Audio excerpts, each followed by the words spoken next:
Ang mabuting balita ng Panginoon ayon kay San Juan.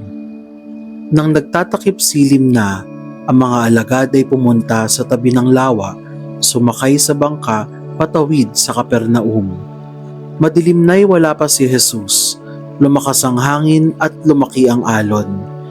Nang makagaod sila ng mga 5 o 6 na kilometro, nakita nila si Jesus na lumalakad sa ibabaw ng tubig, palapit sa bangka, at sila'y natakot.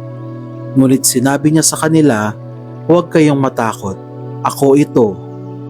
Tuwang-tuwa nilang pinasakay si Jesus sa bangka at pagdakay sumadsad ang bangka sa kanilang patutunguhan. Ang mabuting balita ng Panginoon.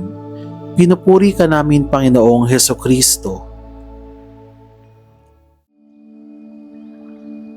Huwag kayong matakot, ako ito.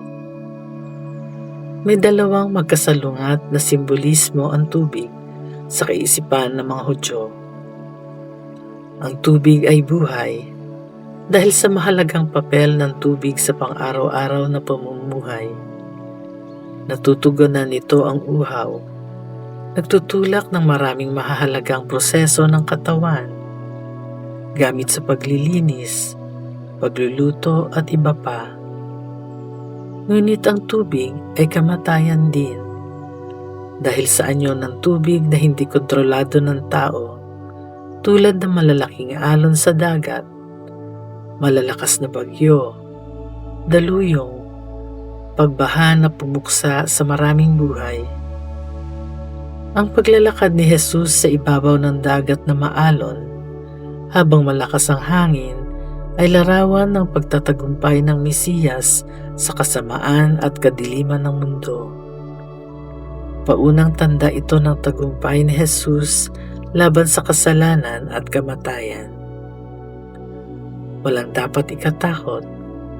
Nahahayag ang kanyang kapangyarihan bilang Diyos ng liwanag, natatakot sa dilim. Diyos na buhay, nagagapi sa kamatayan. Diyos ng pagpapatawad, nasasakop sa lahat ng makasalanan. Siya ang batayan at pinagmulan ng lahat ng pagkaako sa sangnilikha. Sa oras na matinding alon ng buhay, natural ang matakot o mangamba.